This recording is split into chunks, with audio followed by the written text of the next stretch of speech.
On est en 2007. Apple commercialise le premier iPhone. J.K. Rowling vient de sortir le dernier tome de la saga Harry Potter. On vient de voter l'interdiction totale de fumer dans les lieux publics.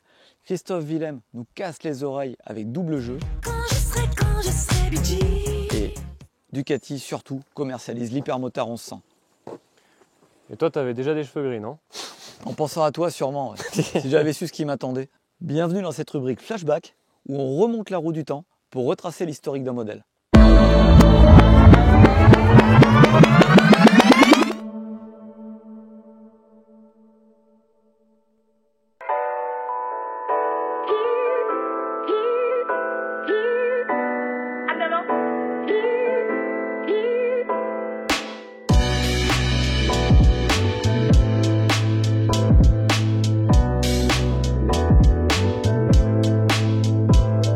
Cette année-là, chez Ducati, Stoner va s'imposer en mondial avec la Desmo Sedici. Mais les ingénieurs de Bologne vont prendre un petit peu d'avance sur la fête en lançant l'Hypermotard 1100. L'Hypermot, c'est la meilleure pour faire ce qu'il y a de pire. Elle s'adresse à celui qui ne sait pas choisir entre le posé de genou et la glisse et lui propose de faire des wheelings entre les deux. La toute première Hypermot de l'histoire utilisait le bicylindre en L de la Monster 1100. Un bloc à l'ancienne, à refroidissement par air, 2 soupapes et distribution desmodromique qui reste encore aujourd'hui un des meilleurs moteurs que Ducati n'ait jamais produit. En 2010, Ducati met à jour son modèle et surenchérit avec la version Evo. Elle est mieux équipée, plus puissante de 5 chevaux et légère de 7 kg. Mais la vraie nouveauté, cette année-là, c'est sa petite sœur, l'Hypermotard 796. Véritable jumelle, elle lui rend 15 chevaux et se veut surtout un peu plus accessible. Après 6 ans d'existence, l'Hypermotard se réinvente en 2013 avec la 821. Elle passe comme la plupart de la gamme au refroidissement liquide. Douche froide pour les puristes. Bien qu'elle gagne 15 chevaux et 2 soupapes en plus avec le Testa Stretta, l'Hypermot perd en cylindrée, en couple, en légèreté et surtout en agrément. Moins délurée, elle cherche un spectre d'utilisateur plus grand. Et pour ce faire, elle sera même accompagnée d'une version voyageuse Hyper Strada. Dès 2016, la 821 est remplacée par la 939, dont le gros de l'évolution est mécanique. La cylindrée augmente et la Ducati s'offre un radiateur d'huile d'appoint. Elle prépare également son passage à la norme Euro 4 avec un gros travail sur l'échappement. Le look, comme la partie cycle, ne change quasiment pas. Et puis en 2019 arrive le modèle que l'on essaie aujourd'hui. Ne vous fiez pas à son nom, la cylindrée et la mécanique restent les mêmes. Il n'y a globalement que le look électronique qui évolue. Ah, si, et bonne nouvelle pour les puristes, les pots sont de retour sous la selle. Mais avant d'aller faire des wheelings, laisse-moi te présenter notre partenaire du jour, Moto Privé, sans qui on n'aurait pas cette vidéo. Moto Privé, c'est un site de vente privée, comme son nom l'indique, dédié à l'univers de la moto et ouvert toute l'année.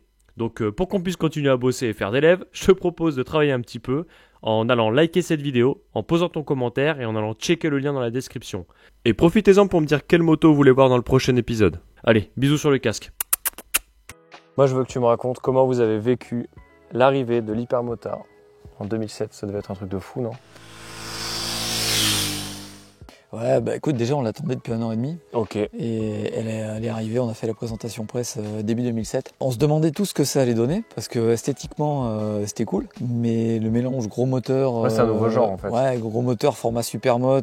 Si tu veux une anti-multistrada, voilà. Ouais. Tu vois, t'as pas de protection, t'as pas d'autonomie, t'as pas de confort.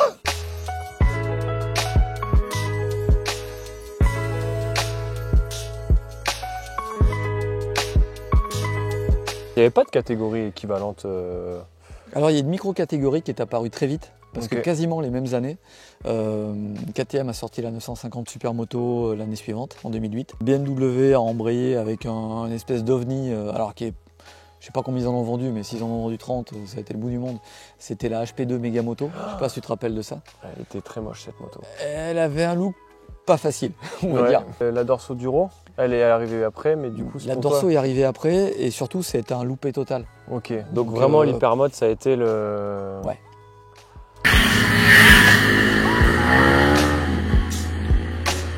Je me souviens qu'on avait fait le zoom avec la photo de Ruben Xos, qui était genou par terre, à l'équerre, avec le pneu arrière qui fumait et une main comme ça. Elle est mythique cette photo. Et ils l'ont refaite. Ouais, il l'a refait avec la nouvelle. On était ensemble à la présentation presse. Ouais, mais il n'y a que Ruben qui arrive à faire ça.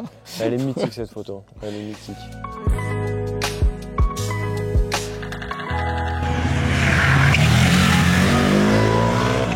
Je suis retombé sur la pub de l'époque. C'était quoi la pub? C'est n'importe quoi, c'est une musique de Pavarotti Ouais, avec une GoPro, tu vois juste le compteur. Et les premières secondes, il est en l'air, tu vois le ciel. La vue, elle est trop bien.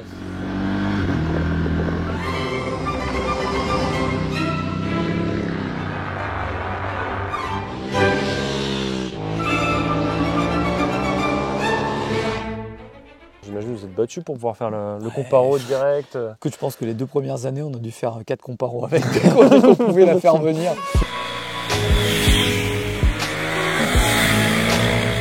Si je me trompe, mais elle est arrivée à une époque où les roadsters et les motos un peu sportives, hors sportives, c'était surtout des 4 cylindres quand même, c'était des roadsters à 4 cylindres. Ouais. Et là, ils arrivaient avec un gros big gavet de couple, un format fun, un châssis pour faire de la glisse. Avec un placement vraiment premium. Parce que déjà, elle n'était pas donnée quand elle est sortie. Ça valait 11 500, je crois. Ouais, la S était 13 500. 2007, je ne veux pas dire de bêtises, mais 13 000 balles, tu avais un GSX R1000. Ah ouais, ok. Tu vois, il en fallait, ouais, celui qui en achetait une, il en voulait vraiment une. Alors, tu avais la finition, tu avais le look, tu avais le fun qui était inscrit dans la ligne de la moto. Truc, ouais. Et en fait, tu avais le même effet waouh que tu pouvais avoir avec une sportive, sans être plié en 12 dessus. Ouais. Elle avait la cote, cette moto? J'ai jamais eu l'impression que ça se vendait énormément. Mais par contre, elle avait un succès d'estime incroyable. Ouais, et puis de toute façon, pour que Ducati la renouvelle année après année, en France, je pense qu'elle était positionnée quand même un peu cher. Okay. Et que l'image de Ducat à l'époque, ils étaient un petit peu comme Aprilia à l'époque, si tu veux. Okay. Ils avaient beaucoup de... Le réseau, c'était pas encore ça, c'était pas aussi... Il y avait du réseau, mais ils avaient des casseroles. Et ils avaient une réputation de fiabilité qui était quand même pas géniale. Ils avaient été repris, re-repris... Si tu veux, on attendait un petit peu d'avoir des modèles. Aujourd'hui, ils ont une gamme vraiment complète. Ouais, puis ils sont revenus à des choses un peu plus consensuelles. Là, ils ont des motos plus faciles. À l'époque, pour rouler sur une Ducat, il fallait être un peu vacciné. Toi, la première fois que tu l'as essayé, tu as été choqué. Après, tu connaissais déjà la Monster, donc tu savais à quoi t'attendre. Non, parce que malgré tout, ça reste très différent en termes de position. Et du coup, tu roules pas pareil avec. Tu as une vraie position de supermoto, où tu es à l'aise. Donc tu arrives à aller vite sans jamais forcer. Et surtout, on n'avait jamais eu une moto qui te donne cette impression de légèreté et de couple en même temps. Pour moi, c'est pas une vraie supermoto non plus parce que elle est compliquée à mettre en glisse. Surtout qu'à l'époque, vous aviez les grosses supermotos avec les gros 600 mono avec des inerties de fou et ça glissait grave, quoi. Alors, c'est pas tant l'inertie le problème. Le problème, en fait, c'est que t'as pas suffisamment de transfert. Ah ouais, parce que la moto, malgré tout, elle est basse, elle est longue. Elle a moins de débattement. Elle n'a pas un débattement de dingue. Ouais. Donc si tu veux, même sur les gros freinages, faut vraiment en rajouter pour la mettre en travers, quoi. Okay. Puis il y avait aussi, tu sentais qu'il tâtonnait sur plein de trucs. La première S, donc celle-ci, quand elle est sortie, donc je t'ai dit, elle récupérait le freinage de la 1098, mais c'était too much. Et à l'époque, il y a David qui roulait pour nous, Dronic, et il s'est fait une clavicule. Il y a un autre truc qu'il faut rappeler, c'est qu'à cette époque-là, 2007, il y a la loi des 100 chevaux. Ouais. Donc finalement, de toute manière, tu faisais armes égales avec une sportive, quoi. Ouais, alors ça, c'était la théorie. Ouais, je sais pas, moi j'ai jamais roulé avec une moto bridée. Okay. Ce que je te propose, c'est d'aller rouler. Ouais. Ce qu'on fait, c'est que le jeune prend la vieille et l'ancien prend la nouvelle. Ouais, je veux bien. Bien. Et chacun, on donne nos petites impressions. Ouais, on va voir ce que ça a donné un petit peu. Banzai. Si c'était mieux avant ou pas. Ah, faut pas dire ça. Mais je pense que c'était mieux avant. Alors, 16 ans d'évolution, qu'est-ce que ça a donné sur cette hypermode? Déjà, écoutez ça. L'embrayage à sec, ça te met dans le bain direct. On va voir ce que donne le moteur. Et le moteur il ressort moins bien en bas et c'est pas super vivant en fait. On sent qu'il y a quand même des grosses gamelles qui s'agitent. En fait, ça se réveille vraiment passer 6000 quoi. Ça pousse, hein, ça marche, mais bon, c'est linéaire quoi. Ah, par contre, la boîte de vitesse avec downshift et shifter, ça c'est pas mal. Tout est beaucoup plus onctueux. Le moteur il est plus souple. Le feeling de la poignée de gaz il est plus direct. Même la selle elle est plus moelleuse. Bon, les suspensions elles sont aussi plus souples. La moto est vachement moins rigide. Ouais, quand t'es à 6000, il n'y a pas de souci. Tu ressors comme une balle. Mais il faut maintenir le moteur.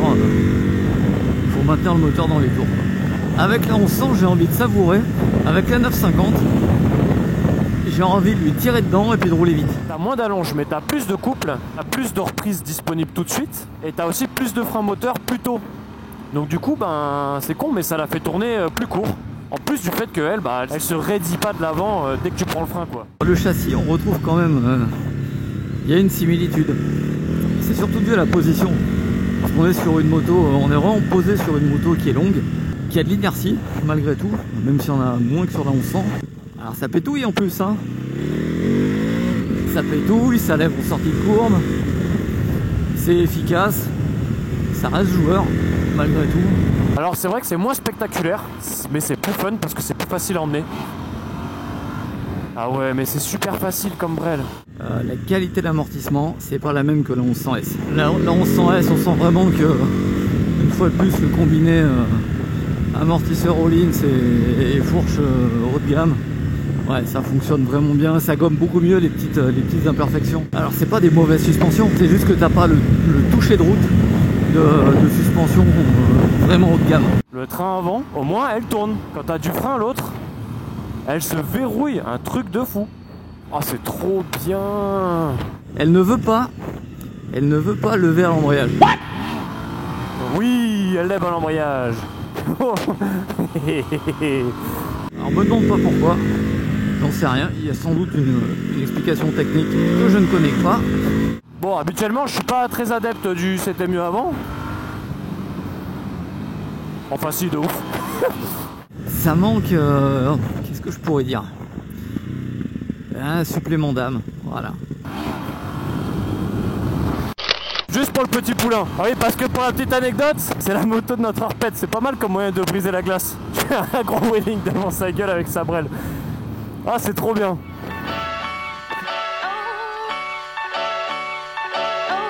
Et voilà, cette première de notre nouvelle rubrique Flashback est terminée. Comme c'est encore un petit peu expérimental, je vous invite à réagir en commentaire et à donner votre avis. Et puis voilà, on se laisse là-dessus. À la prochaine!